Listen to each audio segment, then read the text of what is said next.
What's up, City of Los Angeles, and welcome to the Los Angeles Football Show right here on the LA Football Network, your destination for Los Angeles football, our city, our network. Coming at you live on a Monday with my man, Jamal Madney, my co-host, and we are here to talk about this victory bell game, a 48-45 victory for the Trojans, who moved to 10-1 and claim a place in the Pac-12 title game. UCLA fought valiantly. Honestly, it was just a fantastic game. I'm excited to get all into it. But first of all, Jamal Madney, what's up, man? How we doing? How's the weekend? Obviously, we hung out all Saturday, but how's the rest of your weekend, and how you doing on this Monday? That was good, Ryan. Obviously, the epic that was the Victory Bell game Sunday was a little R&R, getting to watch the Rams and the Chargers and just kind of chilling a little bit after a very long day and memorable and epic day on Saturday. And excited to get into it with you here, Ryan. Very rarely does a game live up to the hype, and Saturday night certainly did, and then some. It was everything we could have imagined. Yeah, absolutely. I mean, it started off, we didn't say started off slow, but we didn't have the points right off the bat. UCLA did jump off to a nice 14-0 lead, and then USC came roaring back. But then the second half was just tit for tat, score for score, kind of like what some of us thought. I know we did our Victory Bell selection show, 4 episodes leading up to this game. There was a blast with us two, Will, Alfred Rowe, and Phil Robinson. And we did our, at the tailgate live at the Rose Bowl, we did kind of our final prediction show.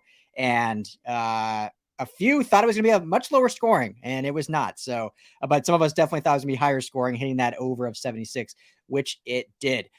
Show, as always, brought to you by our friends at BetOnline. So BetOnline, the over was 76.5. If you went to betonline.ag, if you used the promo code BELIEVE, you would have got free money, a 50% welcome bonus, and you would have won on that bet like I did, taking the over when they hit 93.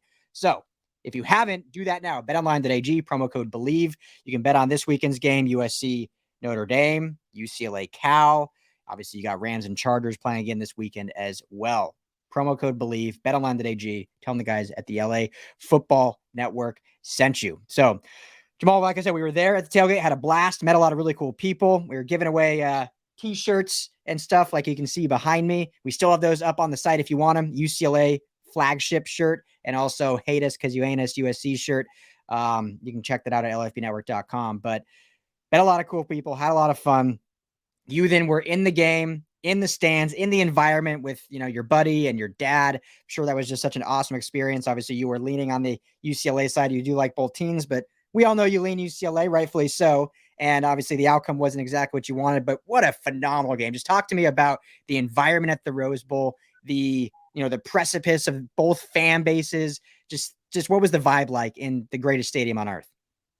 Yeah, Ryan, you said it, the greatest stadium on earth, and 5 p.m. kickoff, you see the shades, the hues of the pinks and the purples and the oranges across the San Gabriel Mountains, 70,000 plus strong. It was absolutely a sellout crowd. I would say it was 2/3, 1/3 in terms of UCLA fans. UCLA fans, for all of the criticism that they have received this year, completely showed out. I think that there were 46,000 or so UCLA fans and probably 24,000 or so USC fans. Just that contrast of red and blue. It was an electric atmosphere. Both teams running out of their respective tunnels to much fanfare. The flags were flying, the fireworks, the pyrotechnics. There was a 4 helicopter flyover before the game with the Apache and the Chinook helicopters. And so just absolutely electric, everything you wanted it to be. And certainly the premier event of Los Angeles for this weekend and the premier event for Los Angeles football this season. And this is what this game can mean. I think, Ryan, just top of mind here, it was the greatest USC-UCLA game I have been to. I've been to 20 of the last 21 or 21 of the last 22, the lone exception being the COVID year. And in terms of electricity, this game and that 2006 game were at the very top. And this game even far exceeded that just because of the fireworks both on and off the field. Yeah, I mean, incredible environment. The tailgate was incredible. We were talking at this tailgate, for all, and for those that wonder, we typically do a UCLA show, a USC show, obviously, because they both played. We're just going to combine and talk about both angles. So this is your hub for this week's game, or I guess, a couple days ago game. But we were talking the tailgate, like for all the crap and hate that UCLA gets nationally. And I know the stadium hasn't been packed or whatever, but it's really hard, Jamal, to find a cooler tailgate experience than the UCLA tailgate experience at the Rose Bowl. And obviously it's the same at the Rose Bowl game itself. But the beauty of Pasadena being on, like, you're tailgating on a freaking golf course, like you're parking next to a sand trap. The weather, I mean, you were seeing snowstorms in Buffalo and all this, and it was 71 degrees, clear blue skies, beautiful.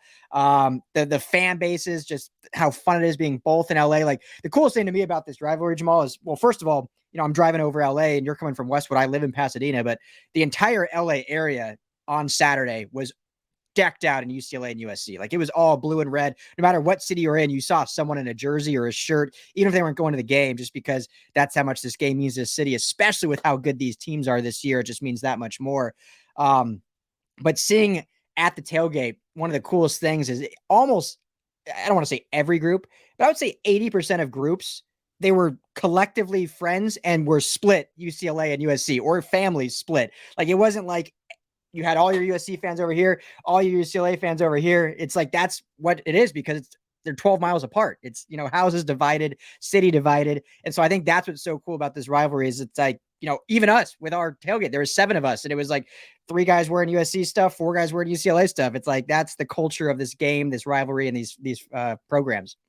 No, Ryan, I mean, that's what makes it so special. And I have my Letterman's jacket once a year, being an alum of both schools, where I'm literally cut down the middle, half USC, half UCLA. And last year at the Coliseum, fans just loved that attire. I had so many people come up to me last year saying, I'm in a similar boat, where I went to one school for undergrad, I went to another school for grad, or a mom and a dad said, I have one child that went to one child that went to another. Spouses are split, families are split, fathers, sons, mother, daughters, the whole deal. And I think that's what makes it so eclectic. And this year, I had even more people come up to me than last year, wanting to kind of get the backstory of the Letterman's jacket and just my story of being affiliated with both schools. So it really is the case where you are part of, an overall LA family. The family we were sitting next to, the gentleman was the team doctor for UCLA for a number of years, and then was the team doctor for USC for a number of years. And so when you break it down in terms of students, when you talk about faculty, when you talk about alumni, when you talk about staff, there's just so much crossover between these two schools, and it makes it the most unique rivalry in really all of sports because of that proximity, that 11-mile difference between the two. There's just so much crossover there, and you hop on the 10, Ryan, and you can get from one school to the other and without traffic in less than 20 minutes. I mean, they're not really very far from each other, and you really feel that during game day. Yeah, absolutely. It's so fun, so special, so cool. And yeah, you see, especially with that jacket, you get a lot of love, and it's rightfully so. Even our good friend, Brian Price, former, all defensive Pac-12 player at UCLA, his wife, track star at USC. So you see it all the time. It's not a rarity. Before we get really into the game, Jamal, what was your favorite experience about the day? Could have been at the tailgate, could have been in the stadium, could have been before the game. Just curious, your favorite overall moment during this special Victory Bell game on November 19th. Ryan, I have to say it was all of the pregame festivities and the tailgates. And I think you said it best. I was really touched and overwhelmed to just see all of the different tailgate groups and the fans, where Bruins and Trojans were walking side by side, playing beer pong together, hanging out, watching other games together. And you could really feel that community of these two institutions and how related they are to one another and the people. This wasn't a Michigan-Ohio State situation where you have to pick one school and you can't even say the other school by name. This isn't an Auburn, Alabama, where it's sort of life and death. This isn't Duke, North Carolina basketball. This is a very different rivalry. And I think Alfred Rose said it best, where it is very much of a a big brother, little brother rivalry where you fight like brothers over the course of the game, but that everyone is friends and family and loves each other after that. And I think you really felt that energy in the tailgate beforehand and even in the game, and how the fans were kind of intermingling, and there was always some fun smack talk, but it never crossed over. When USC plays Utah, when USC plays Oregon, when UCLA plays Cal, sometimes that interaction crosses the line because you can feel the tension. You can sort of feel the hate, usually from the non-LA teams towards the LA teams. Here, the banter was intense, but it's so fun back and forth, and everyone recognizes that they need the other school to be great to make the rivalry so great and make the game bigger. And I think Lincoln Riley said it best after the game, where he said, if you were a USC fan or if you were a UCLA fan, this was a night you were never going to forget. And I hope this night becomes a blueprint to what LA football is and should be moving forward. And I'm not just talking about packing the Coliseum, he said. I'm talking about venues like this. You could see how excited Lincoln Riley was to play in a game like this and how much it meant to both schools. Absolutely. Just on that point, and I'll go back a little bit, but, Lincoln Riley has obviously played in some big games in Norman. Oklahoma, it's always a packed house. It's always sold out. They love their Oklahoma Sooners. But this is just a different feel. Like when you play at the Rose Bowl or the Coliseum and you get it packed, the city of LA is completely behind it. Whether they're against you or for you, they're behind you one way or another because it's LA versus the world. That's always how it is. And it's just a different vibe than that college town vibe. And that's no disrespect at all to the college town vibe. It's just so different because this is a giant metropolitan city where you can get small college vibes, but you get that bigger overarching city culture and vibe within it, and the different cultures that come along with that in the city of LA, which I think is so cool. And I think Lincoln Riley is realizing that, and Chip Kelly's realizing that, and kind of how special that can be. And going back to what you're saying about the tailgate and the fan bases, everyone always, when they're talking, they're like, oh yeah, we hate that school across the freeway or hate that school down south, and we don't mention it. But I totally agree. And I know I'm not necessarily newer to the rivalry, but I didn't go to the school, so I didn't like have the disdain either way. But what I've always noticed is exactly what you're saying, where that's all talk, like people say it, but there really is no like hate because everyone is intermingled. It's like like you said, big brother, little brother, your best friend. I mean, some of my biggest rivalries growing up in life were with my best friends, where I just want to beat them so bad, or I want them to be wrong. Like if we're in a sports debate, I want to find any way possible to prove them wrong. But it's all love. Like that's my brother, my friend. Like I love the person, but I just want it that much more. Whereas a true like inferior rival or a non-family blood friend rival, there may be an actual like hate where you just can't stand that person. But when you're not with them, then that you forget about it. Whereas your friend, there's always the rivalry, the bumping elbows, the rubbing shoulders. It never goes away, which makes it so special. But it's also not a hate. It's a rivalry built in love, I think is a good way to put it, which is so fun.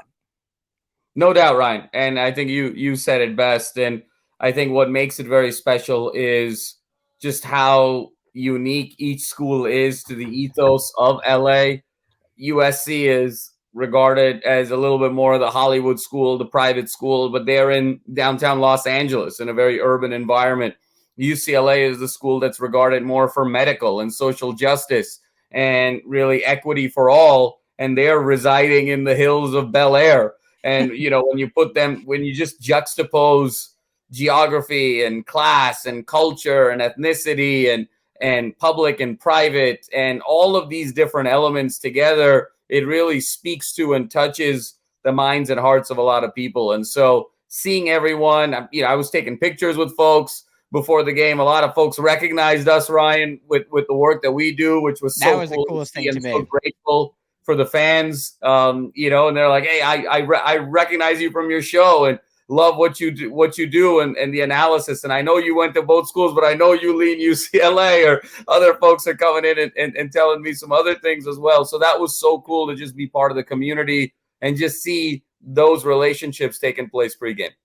That was the coolest thing to me, is people recognizing our brand, and specifically you and Will, that do the Bruin Bible and whatnot. And because that's kind of what we're trying to build. And the hope is, in years to come that we're on that, Pat McAfee. I don't think we'll ever really get to Pat McAfee. The guy is just a 1 in a million, but get that level where it's like we are doing a show in front of a group of people that came to watch our pregame show. So that's what we're trying to build. But it was so cool to actually have that on a very small scale, but having people say like, hey, I know you, I watch your show, or hey, I know LAFB. This is great. So that to me was the coolest thing about this weekend and about this game that we've been planning for a long time. So it was a very special time.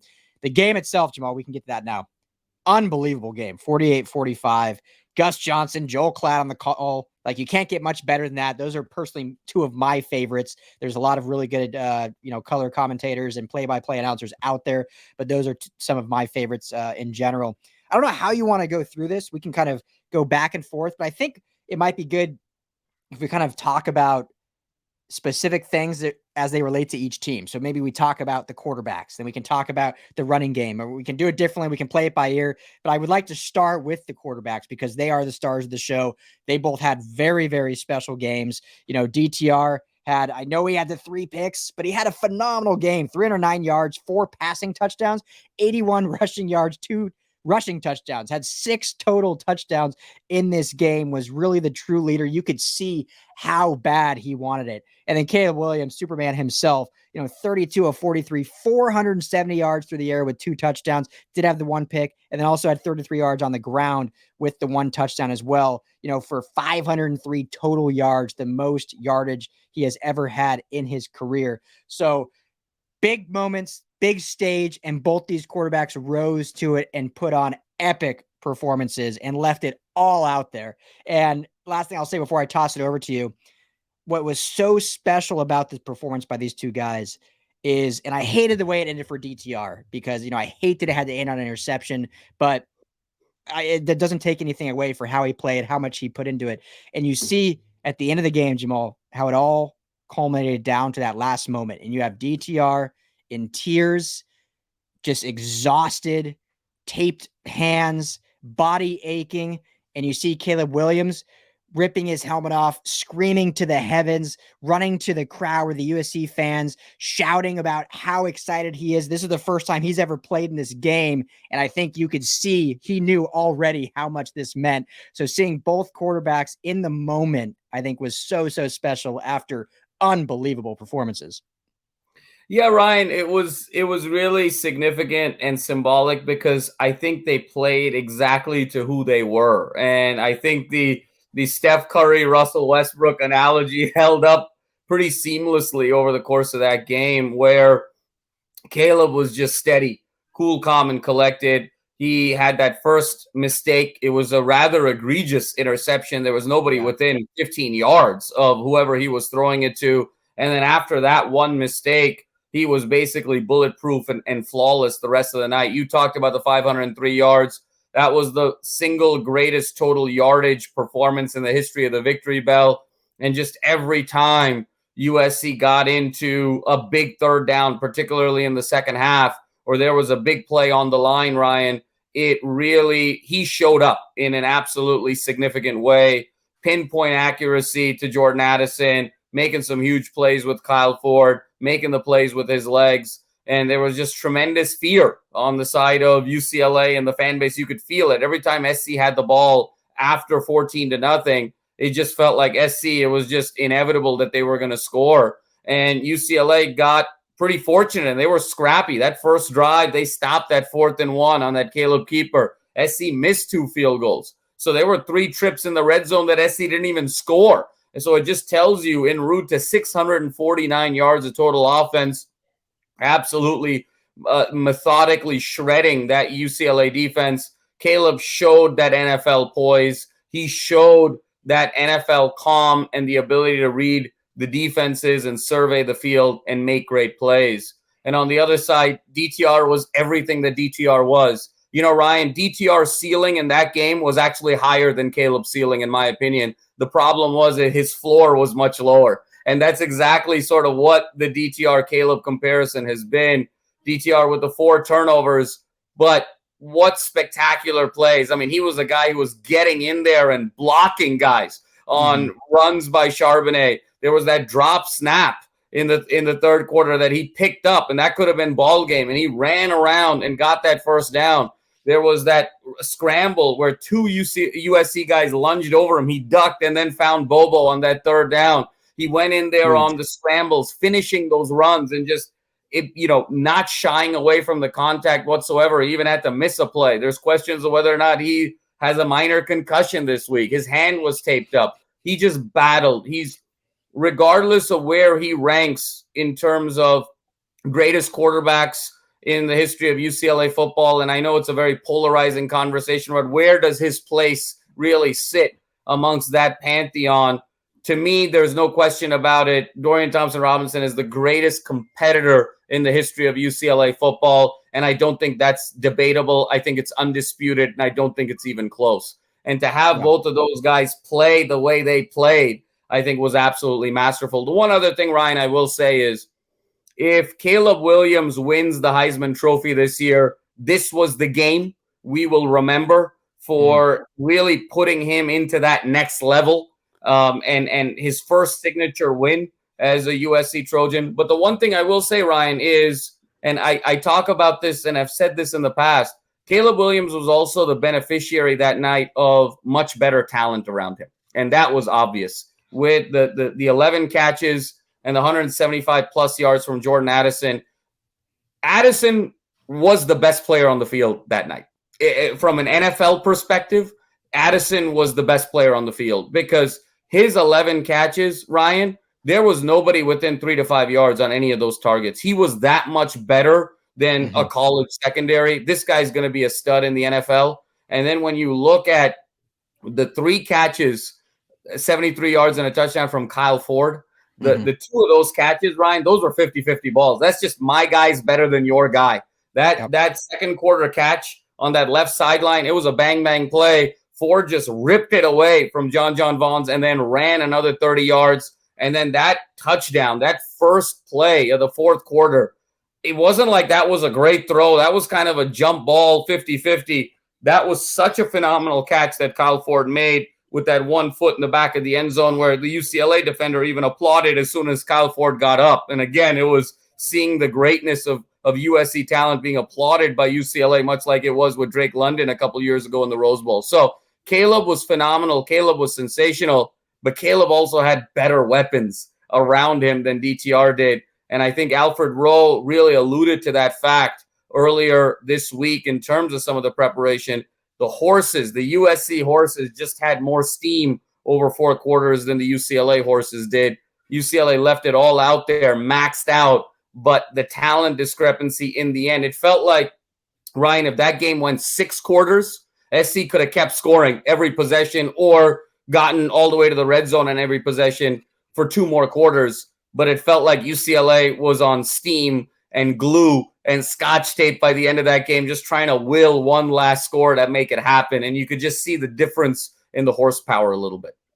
Yeah. Jordan Addison. I mean, it was great to see him have that performance after, being hurt all those weeks and then basically being non-existent in the Colorado game, and just explodes for the best game he's had as a USC Trojan in the biggest moment, which is what you want from your best players. I mean, that's why they wanted Jordan Addison to transfer to USC for moments like this and games like this.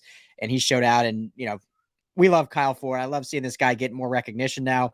He's more and more reminding me like Demaryius Thomas, Jamal, like just the size, maybe not quite as fast as DT, but he has the same catch radius, the build, the way he can break tackles, the way he can jump and get balls. And just for his pure size and athleticism, and then we're seeing more production, like I think he will be drafted on an NFL roster, even though the production over his entire college career is very minimal. But I think he's shown enough in the little production he has to be like, yeah, we're going to give this guy a shot just for the sheer body size and talent that he has. So, what these quarterbacks, man, what a great, I think a lot of people forget this is DTR's 5th season playing quarterback, and it's his 5th season at UCLA. The dude's played quarterback 5 years. He's gotten better every single season. And I think that the competitor that he is alone gets him on an NFL roster. And the fact that scouts can see like this guy still is raw. I mean, yes, he's a 5th year senior, but he's only played 5 years of football at quarterback, period. Like we still can maybe mold this guy into something else. And the last thing about the quarterbacks, and I want to move on to the running backs. We'll just kind of go a few positions and we can wrap up here. to give us a little pat on the back, Jamal, a little bit, we talked 2 weeks ago, and I'm going to say about both quarterbacks.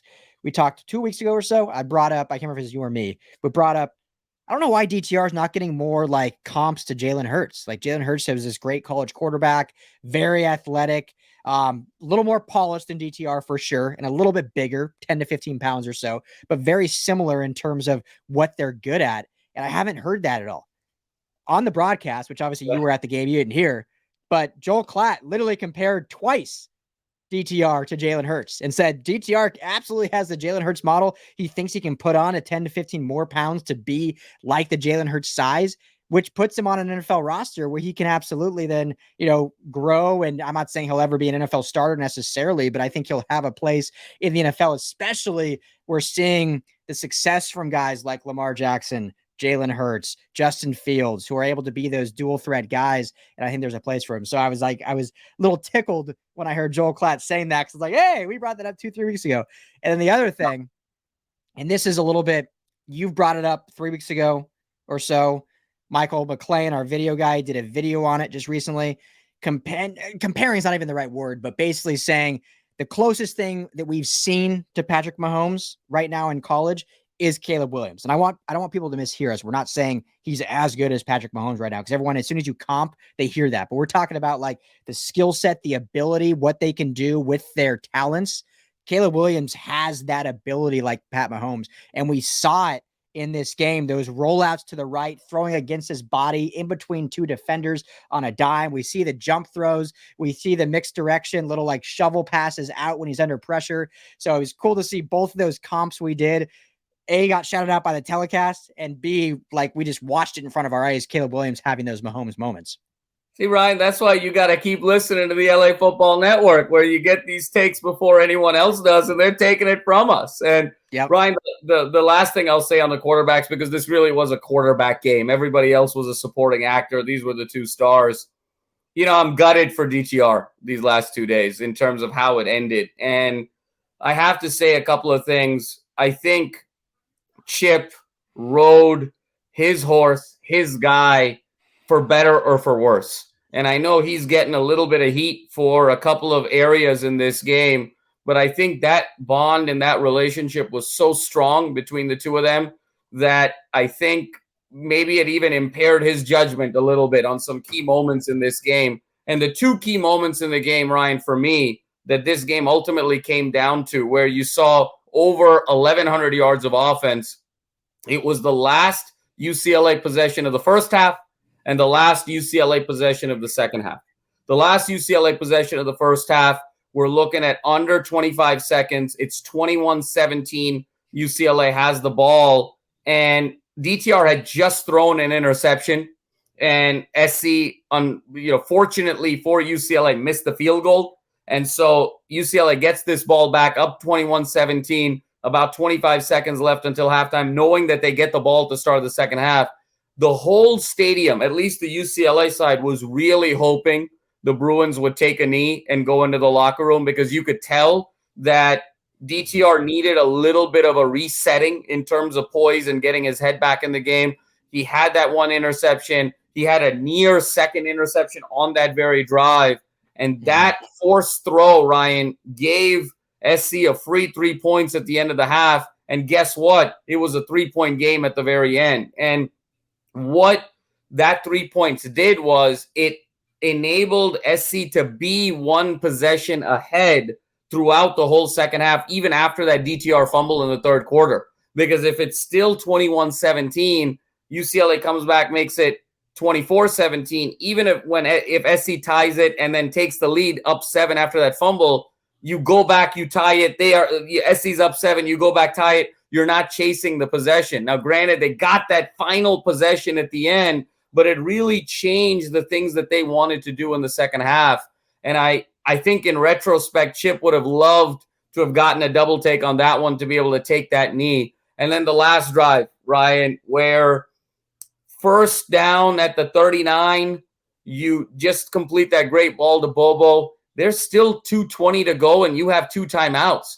Why he didn't employ Charbonnet more on that drive, really makes me wonder. That first down, when UCLA was at their own 39. DTR scrambled for 5 yards.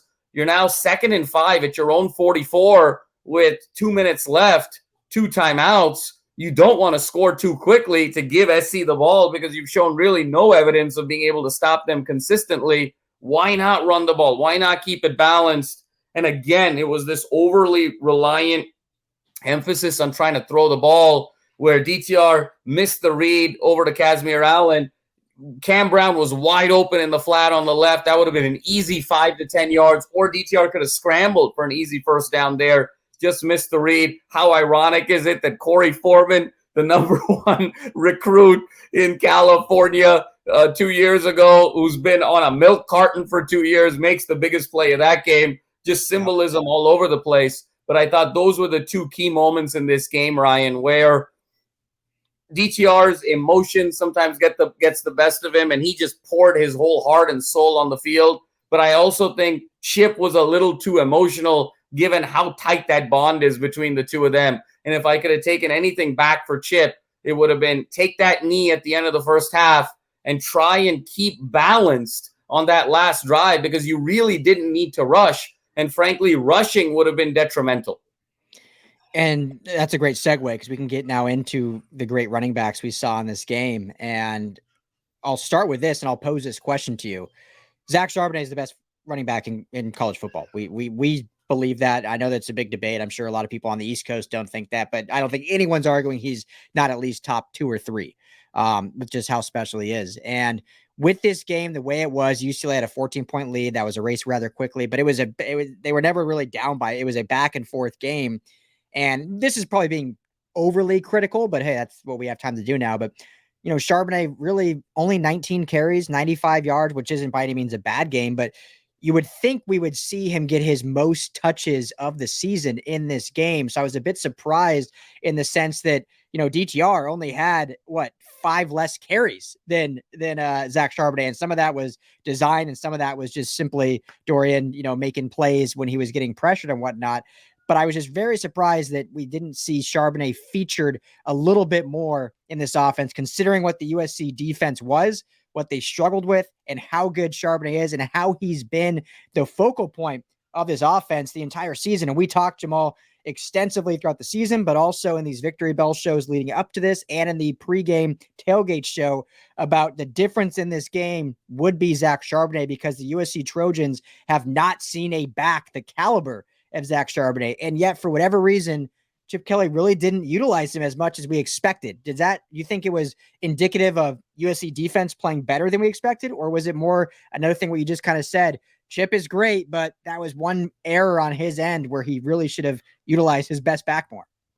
Yeah, Ryan, I think it's a couple of things. I think there were one area, I think tactically, Alex Grinch put more guys in the box. There were 7 in the box for the majority of that first half. And SC's thinking was, if we're going to try and take something away or slow something down, we're going to do it with Charbonnet. And if DTR beats us through the air, and we still trust the athletes on the back end compared to the athletes in UCLA's wide receiver room. And for the most part, they were right there, because if you look at the wide receiver situation for UCLA this game, really didn't make a huge impact. Bobo had the 4 catches, had close to 80 yards. But if you really look at where Bobo made his impact in this game, it was that very first scoring drive for UCLA when they were almost going to go 3 and out on back-to-back possessions to start this game. And Bobo made a huge 3rd down catch, as he always does, to really get that drive started. And then it was 2 Bobo catches in the 4th quarter that set up one score to keep it within 3, and then the big catch at the end on that last drive. But in the middle of the game, Ryan, in terms of quarters 2 and 3, Bobo really struggled, and he struggled early in the game as well with a couple of drops and struggling to get open. And so, again, I have to give credit to Alfred Rowe here, where he made it a point to say, hey, maybe the moment's a little bit too big for Jake Bobo, who's come from Duke. And while he found his footing, it was definitely a challenge over the course of this game. And then Kam Brown had 3 catches for 40 to 50 yards on some key situations. But besides that, Ryan, the wide receivers weren't really able to make an impact. And then, of course, you had the great Kazmeir Allen play in the fourth quarter. But Kaz also had very limited touches in this game. I think he was still banged up, and Chip did an outstanding job of sort of playing the cards with Kaz when he needed to. But I think the game plan of USC of going 7 in the box and daring the wide receivers to really beat them paid dividends. And then I think, again, it was that game management, Ryan, where the game went to 10, and the way USC was scoring, even though it was in the third quarter, it just felt like getting UCLA into second and long, third and long situations down 10, you worry a little bit about DTR's poise. And so even though Charbonnet only got 19 carries, I think had UCLA been able to stay within a possession, that number would have gone to 30 plus and should have gone to 30 plus. So I think that one was a game management piece. And then once you start getting it rolling with the pass game, Chip almost forgot, as crazy as this to sound, about his superstar on that last drive. Because I really think there was an opportunity there, Ryan, on that last drive to give Charbonnet 4 or 5 more touches. You were only 55 yards away from winning the game with 2+ minutes and 2 timeouts. That was prime Charbonnet time. So I think it was one thing tactically that USC did. The mistakes in the game management of making it 2 possessions took Charbonnet out of the game. And then because of that flow, Chip sort of forgot about him at the very end. Yeah, and obviously I think that was detrimental because plenty of time, and the best player on your team, no discredit to DTR, but Charbonnet is the best player on that team, thought should have been featured. So let's look at the other side now. USC, we talked about it extensively. Huge loss, losing Travis Dye, and, it's obviously a phenomenal player, phenomenal human, phenomenal leader, and what he means to this offense was so integral this entire run up to this game. And so, we thought there would still be, Austin Jones is a very capable back. I thought he would have a very good game. I didn't know if he'd have a great game, but he had a pretty damn great game. 21 carries, 120 yards for a 5.7 yard average and 2 touchdowns. And also was, very active in the passing game with 4 receptions for 57 yards there. So almost I'm maybe stretching a little bit, but close to a 200-yard total game. I think if my math's correct, about 170 total yards there from the air and ground. I mean, how surprised were you at how well Austin Jones not only played, but just rose to the moment and sees this opportunity when his counterpart, who had been the lead rusher all season long, goes down, and now the bright lights are on him, and he stepped up in a huge way and showed out. And once again, we'll give credit to Alfred Rowe, who kind of thought the entire time that Austin Jones was going to have a great game, and he did. No doubt, Ryan. And it was a surprise to see Austin Jones rise to the level given these stakes. Ryan, how much money would you have made pregame if you bet that Austin Jones would have more carries than Zach Charbonnet, have more rushing yards than Zach Charbonnet, and have more rushing touchdowns than Zach Charbonnet? And oh, by the way, Austin Jones would also be the 3rd leading receiver for USC in this game. Austin Jones was absolutely spectacular. When you talk about Addison and Jones and Kyle Ford, those 3 guys made this whole offense with the ultimate conductor in Caleb Williams. And it really started happening here in the second half, Ryan, where Lincoln was managing that game, trying to make sure that SC stayed 2 possessions ahead. And SC started running power, as Alfred Rowe had predicted. I must give him credit. And Jones was able to find big gaping holes. And you could tell, Ryan, it was a combination of Austin Jones being ready for the moment.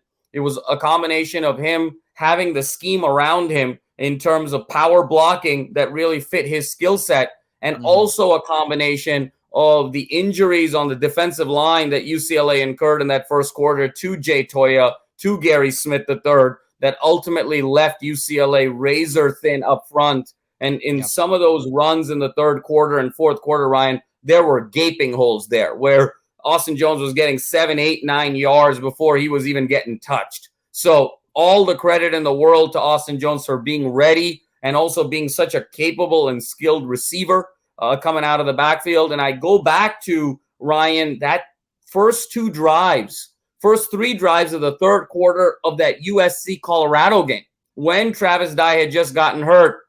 And SC was starting to pull away. They were up 26-10. And Lincoln really made an emphasis of getting Austin Jones probably 12 to 15 touches over a 20 to 24 play period in that third quarter to make sure he had confidence, to make sure that he had rhythm and game experience to be ready here. And that paid huge dividends. So Austin Jones was a star of this game, but credit to Lincoln Riley, Ryan, for setting it up that way and ensuring that Jones would be ready and set up for success.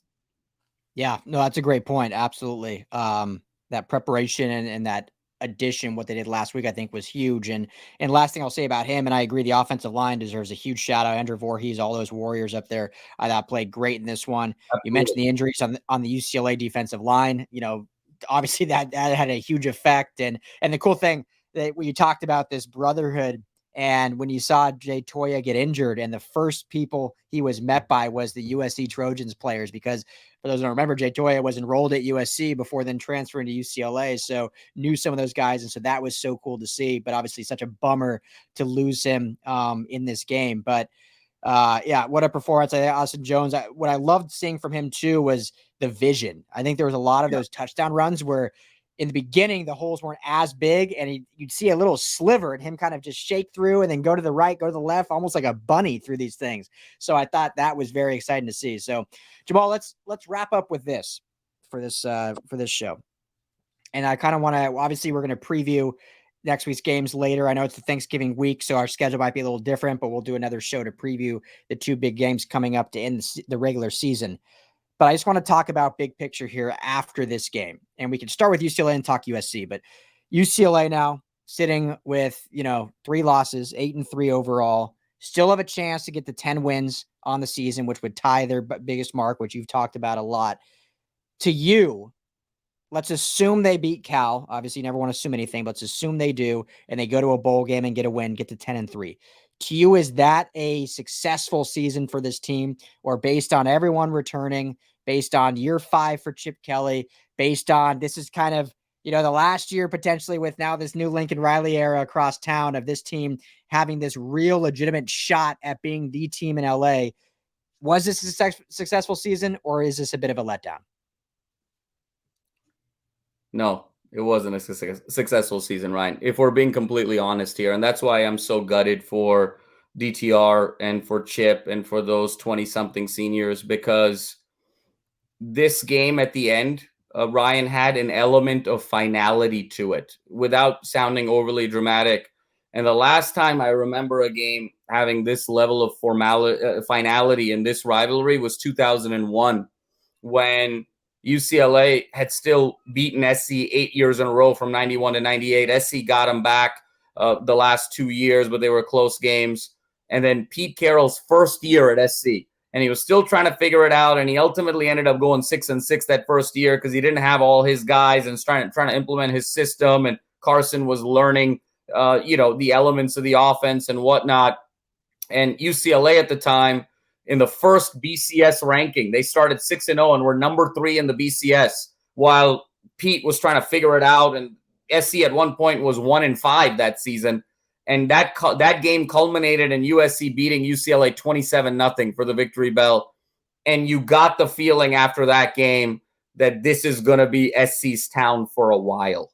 And while this game was epic in every sense of the world, nothing close to a 27-0 game, there was an element of finality here that now this is going to be SC's town for a while. Because 5th-year quarterback, Ryan, you have a 5-star running back in Charbonnet. Keep one thing in mind. Broderick Robinson, who was a decorated running back that was supposed to come in as UCLA's prized recruit, decommitted from UCLA, and now is going to Georgia. That cupboard is bare. Who's going to replace Charbonnet? Keegan Jones is a really good player. Colson Yankov's a really good player. They're trying to recruit this kid from Army, a 3-star guy. Good player.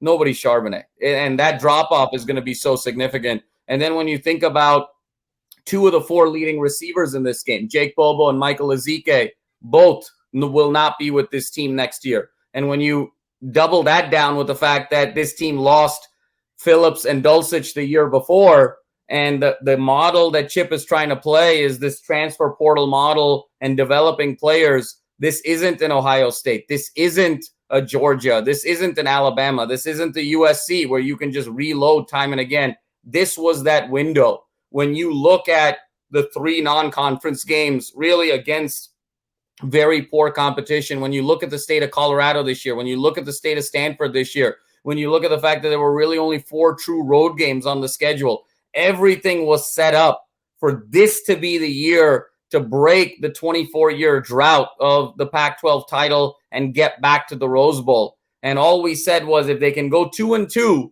in those 4 key games and win everything else, they'll be 10-2 with a shot for 11 and 12 wins. And the reality is they went 2-2 in those games, but they dropped one that they weren't supposed to. And ultimately, I can't credibly say that this was a season that was a success, because I think the window for UCLA football, as much as it pains me to say this, Ryan, is closed for the next 3 to 5 years, because the other element is that you needed some form of momentum in the form of a big bowl game, in the form of a conference championship, to get into the Big Ten and have credibility. And as much as it pains me to say this, that drought is now going to go to 25 years for next year. When you look at this roster, I don't see this roster competing for a conference championship next year. It's going to be a 7 or 8 win team next year. And so now you've gone 25 years without winning a conference title in the Pac-12. And now you got to go into the Big Ten and deal with Ohio State, Michigan, USC, Wisconsin, and Penn State without any momentum. I think it's going to be really, really tough the next 3 to 5 years. And the one thing I will say, Ryan, is they fought valiantly. They fought like Bruins. They fought like warriors. But they gave so much in this game, Ryan. I'm really worried about this Cal game because it's on the road.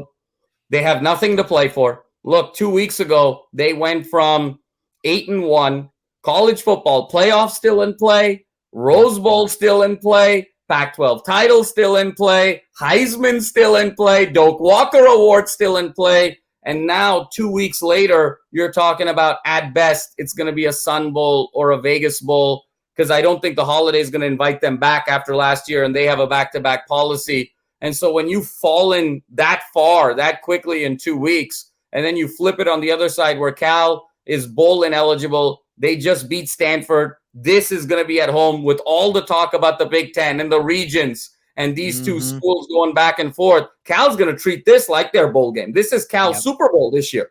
And so when you've got Cal treating it like their Super Bowl and UCLA spent physically, emotionally, mentally, spiritually, and just having left it all out on the field, I think UCLA is either going to barely win this game or barely lose this game. But by no stretch of the imagination do I think this game is a gimme. And even so, if they can get to the 10, but it's a Vegas Bowl victory, credibly, Ryan, hard for me to see this as the requisite momentum needed to stay relevant in the conversation of being a perennial conference contender. Really feels like the window has shut for the next 5 years for UCLA.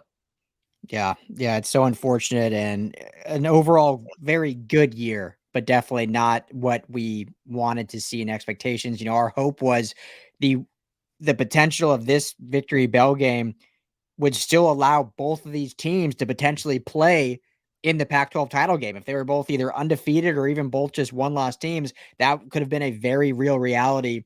And that loss to Arizona just knocked everything out of order for the hope for UCLA, unfortunately. And because I don't think anyone can discredit. I know it's the rivalry game, but I don't think anyone can credibly sit there and say that was a bad loss. I mean, USC now ranked 5th in the country, and how good they are and how much UCLA battled, but everyone will look at that Arizona game as what derailed the season. And we'll obviously talk about it on the next show, but that Cal game, it's gonna be real interesting, and we'll see. And Ryan, the thing that kills me, the one thing I'll say is why, and I love DTR, and I will defend him as the greatest competitor in the history of UCLA football.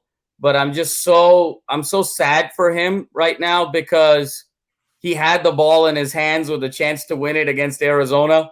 A little bit more air on that ball for Bobo, and he wins that game. And then he had the ball in his hands with a chance to win it against SC. And think about this, Ryan. For all of the talk of how great his performance was last year, and it was iconic, the autograph, the hurdle, 6 touchdowns. Think about what that last drive would have meant. If he marches UCLA down to beat SC, it would have been the highest scoring game in the history of the rivalry. It would have been 100 combined points. DTR would have topped last year's performance with his 7th touchdown in the game. Nobody has done that in the history of the rivalry. And to do it and then beat SC in the dramatic fashion he would, the statue would have been up next to Wooden already by today if that happens. And so the fact that he had the ball in his hands for both of those games, and I turned to my dad, I turned to my buddies, and I said, look, when Caleb got sacked, Ryan, on that 3rd and 16, the whole stadium thought UCLA was going to win the game. All 46,000 UCLA fans, all 24,000 USC fans. Because if you had told either team, you could fast forward to the whole game and just say, hey, you have the ball, 2.5 minutes to go, down 3 with a chance to win it, would you take it? Either team would have taken that scenario and said, okay, let's fast forward and let's just play that out, because they had so much more confidence in their offense than their defense and the other team's defense. And so for it to be set up that way, and then for UCLA to get out of trouble, get all the way to the 44 with still 2 minutes to go, they were in prime position. And that's why I'm gutted for him, gutted for Chip, because I know how bad Chip wanted it for DTR. You know, Ryan, it was senior night. I was there in the stadium to watch DTR run out for that final time.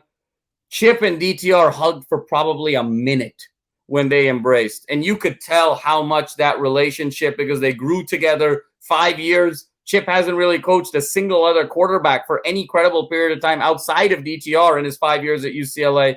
You know how much that relationship meant to them. And I think it impaired Chip's judgment a little bit in this game, but we're humans at the end of the day, and so be it.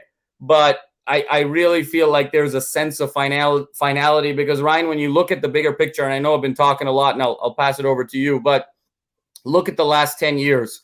When you look at what the state of USC football has been, the circus around Lane Kiffin and the administration getting fired on the tarmac, the circus around Steve Sarkisian and his challenges with alcoholism and that relationship breaking down, not picking Ed Orgeron, picking Clay Helton because the university wanted to avoid more scandal, more negativity, and giving the keys to a guy that really wasn't a credible big-time Power 5 FBS coach, and then transitioning over to a Lincoln Riley where you said, well, he's the great coach, but it's year 3 is when you can really invoke your system. Okay, fine, with the transfer portal. Now year 2 has become the new year 3, but it's still going to take him some time year 1 so we can clip him in this first year and build our momentum to kind of go toe-to-toe. And now all of that goes away over these last 10 years. UCLA couldn't win the conference in this 10-year window with the dysfunction of SC. And now with SC having Lincoln, having another year of recruiting, how can you possibly see these two rosters year over year and say, outside of some fluky things happening and injuries happening, that UCLA can line up and beat SC over the next 3 to 5 years? As much as I love UCLA, I just can't see that happening credibly. Yeah, it's going to be a very uphill battle. We'll see what, early signing day brings here in a couple weeks in December, and which obviously doesn't sound like a lot unless there's some big news that comes out of the next 2 weeks.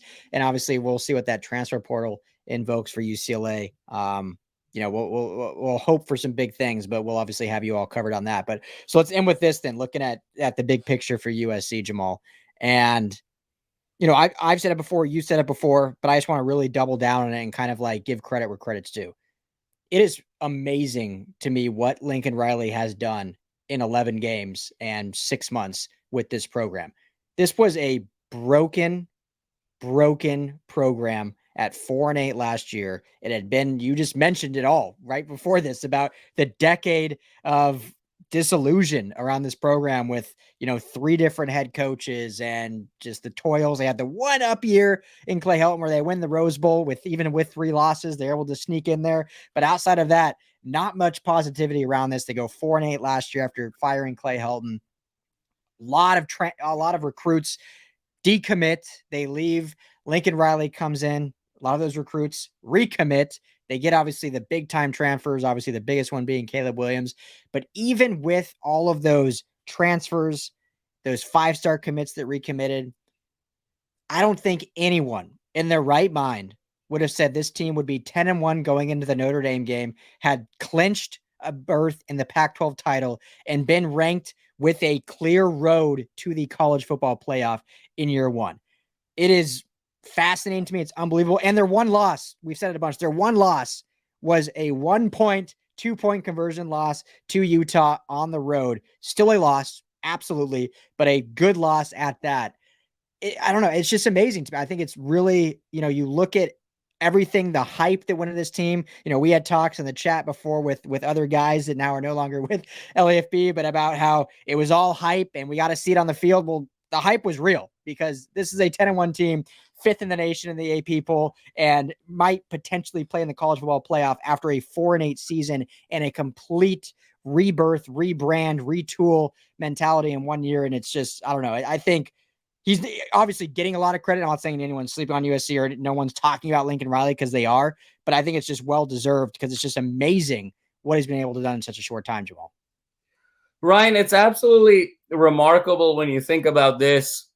He signed this $100 million contract, and he has outperformed expectations for a guy who signed a $100 million contract. I mean, it's absolutely insane.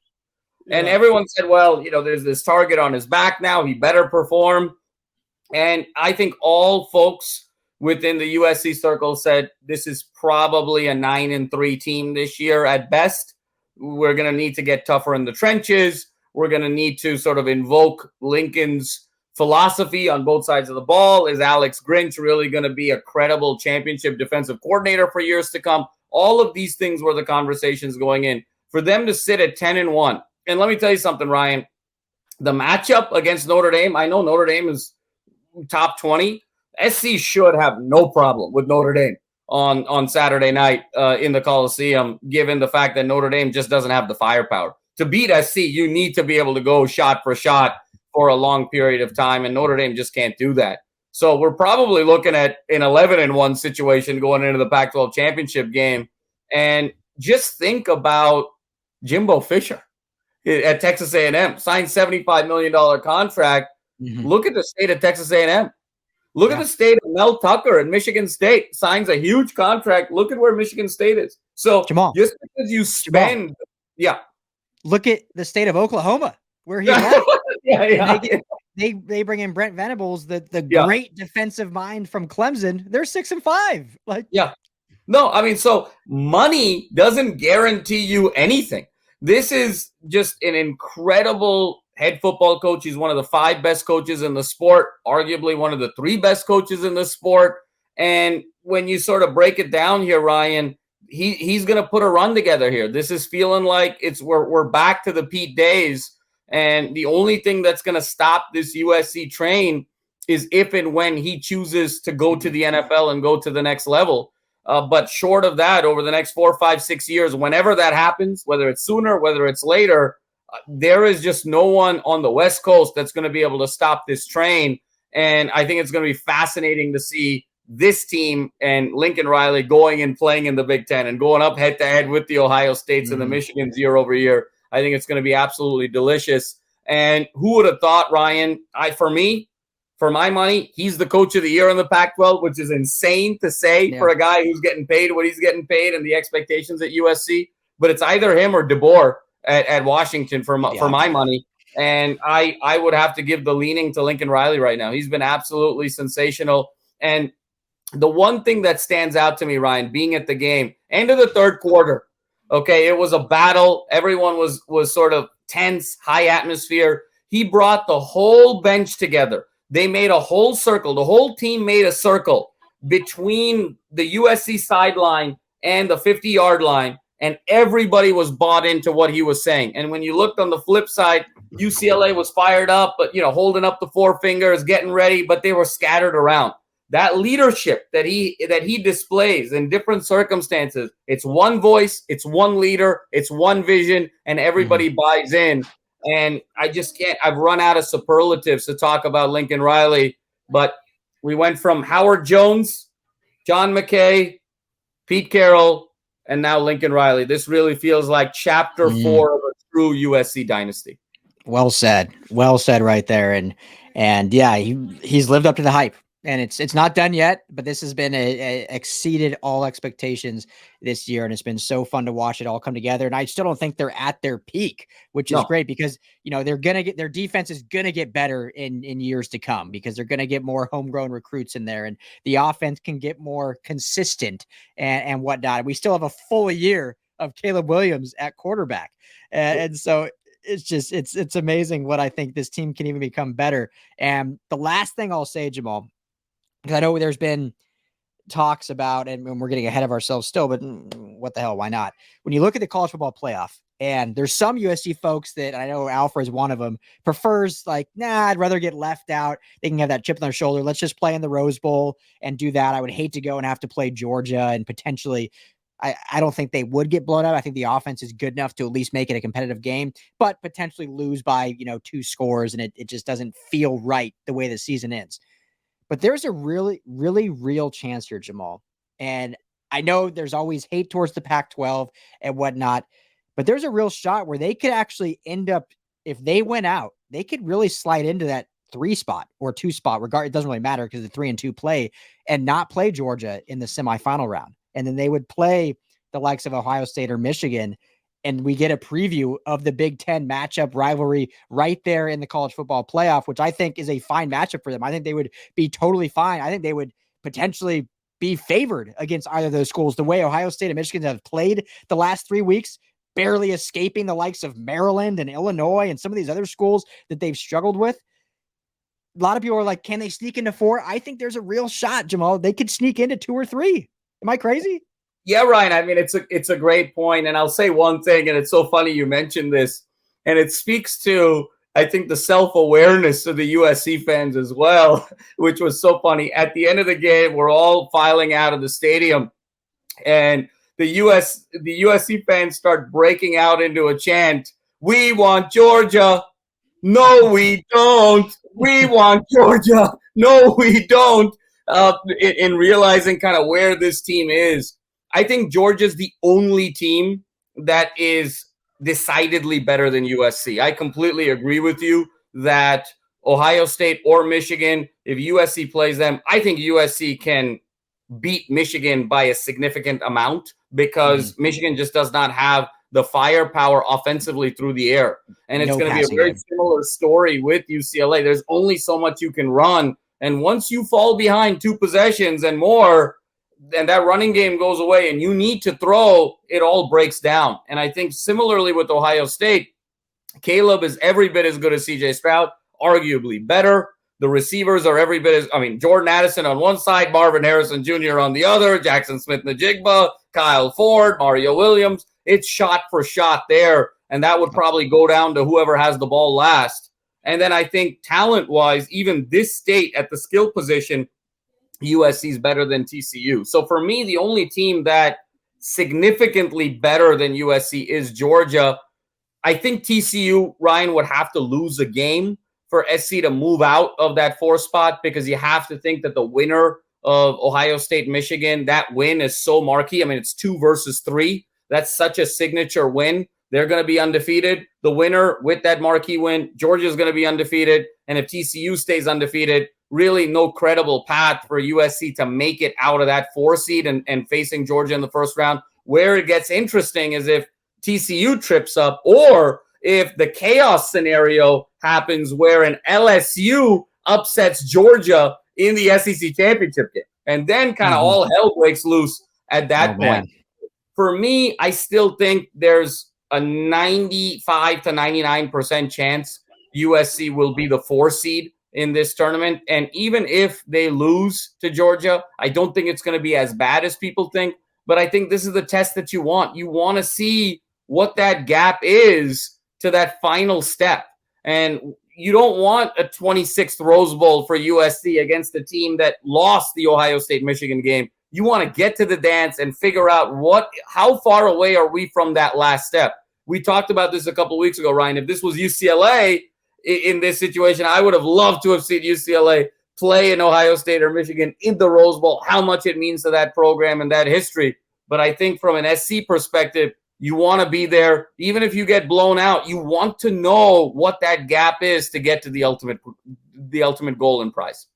Exactly. Yeah, 100%. So, and the only reason I see the path is there is most likely the Big 12 championship will be TCU Kansas State, which could be a very good game. Kansas State could have an incredible shot at beating TCU, and if so, I think for sure USC would jump them as both being one loss. Well, they wouldn't even be a conference winner. TCU might get knocked out of the championship altogether if that happens. But even if they win, and this isn't likely. I'm just, I'm talking optimistically because it's very unlikely because they would be undefeated. But if they win, you look at their strength of schedule, you look at the Big 12, you have then Kansas State would be a 3-loss team who was ranked like 15th going into that game, but they'd be a 3-loss team. Texas, who somehow is still in the top 25, is 7-4 right now. And that's it. There's no other Big 12 teams in the top 25. There's no other really good Big 12 teams. Iowa State's fallen off. Oklahoma obviously has fallen off. Oklahoma State, who started good, has fallen off. When you look at SC's last bit of their schedule, obviously they beat Oregon State early in the year on the road. Oregon State now back in the top 25, and we'll see how that goes with Oregon. But then beating UCLA, if they beat a top 15 ranked Notre Dame, and then they beat most likely what will be an Oregon team, a top 10 ranked team. I mean, that is 4 very credible wins that even with the one loss to a top 15 ranked team on the road by 1 point, the committee maybe would say, I know it's a 1 loss versus 0 loss, but we would slide them above because of the strength of schedule. So unlikely, but hey, I'm just being optimistic. And Ryan, I think that's a very fair point. Obviously, there's a little bit of a discount factor there because if Oregon beats Oregon State no longer is ranked. That's not as credible a win anymore. So it's really the 3 on the back end. I think, Ryan, ultimately it's going to come down to margin of victory. If USC is able to decidedly beat Notre Dame and show some dominance against an Oregon, I think we have a real conversation there. I think if it's a single-digit win, kind of like it was UCLA, last team with the ball wins, and it could have easily gone either way, and USC kind of escapes these 2 victories, then I think they'll stay at 4. Yeah, 100%. So, well, still going to be an interesting end of the season. What a great game this Victory Bell was. We had a blast covering it. Thank you, everyone, for keeping it with us on the LA Football Network, checking out the Victory Bell show. We had a ton of fun doing it, saying hi to us at the tailgate. We had a blast. So this has been fun. We still have a lot of stuff to go for the rest of the season, so excited to get into it. Hopefully, we're both going to be at the Pac-12 title game in Vegas, covering USC, who is already guaranteed a spot there. We'll see who they play, hopefully, here in a week. But for Jamal Madney, I'm Ryan Dyer. This is the LA Football Show. Thank you all for tuning in. If we don't hear from you, we will be recording more shows. But if you don't happen to listen, have a very blessed Thanksgiving. We are thankful for you, thankful for listening and supporting us. And hopefully you can be having fun with loved ones, family, and friends, and watching some good football, eating some good food. So for all of us here at the LA Football Network, be well. Talk to you all soon.